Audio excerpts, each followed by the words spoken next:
అంతా నేనే అని చెప్పి తిరిగిన కేటీఆర్ మొత్తం ఛాలెంజెస్, ఓపెన్ ఛాలెంజెస్, తన స్థాయికి మించిన ఛాలెంజెస్, ఇష్టం వచ్చినట్టుగా మాట్లాడిన తీరు మీరు మీ ముందే తెలుసు. అంత social media, main stream media, propaganda media, BRS media అంతా చూసినాం.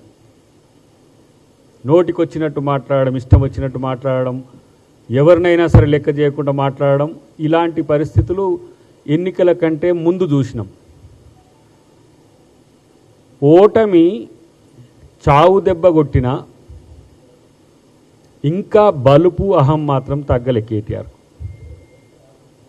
ఎందుకంటే బీఆర్ఎస్ పార్టీనో టీఆర్ఎస్ పార్టీనో నువ్వు బతికించినోనివి కాదు, పుట్టించినోనివి కావు, కాబట్టి నీకు దాని విలువ తెలియదు. కాబట్టి అది చస్తేంది పోతేంది అన్నట్టుగా ఇష్టం వచ్చిన తీరున వ్యవహరించిన పరిస్థితి.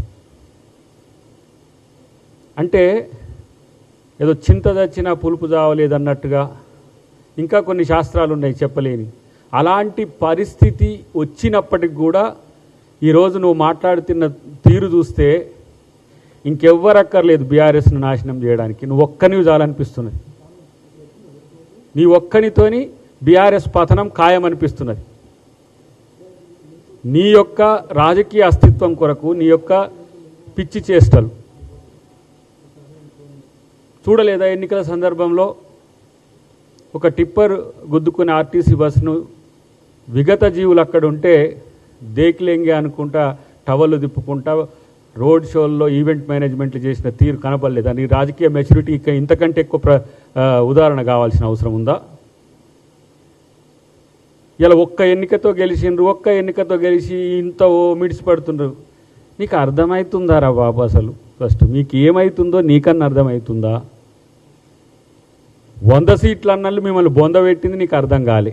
సరే పోని, తర్వాత జరిగిన ఎన్నికల్లో, ఎంపీ ఎన్నికల్లో గుండు సున్నా వచ్చినా మీకు సిగ్గు రాలే, పోయింది. దాంట్లోనే కంటోన్మెంట్ ఎన్నిక కూడా ఓడిపోయిండ్రు, మీకు అది అర్థం కాలే.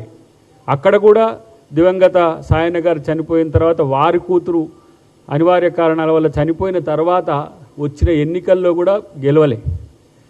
ఇప్పుడు జూబ్లీహిల్స్ ఎన్నిక ఎంత ప్రెస్టీజియస్గా ఇది గెలుస్తాం, కాంగ్రెస్ను మనమే వచ్చేది, సీఎంను కేసీఆర్ను కూర్చోబెడతాం చూడని ఇట్లాంటి ప్రగల్భాలు పలికిన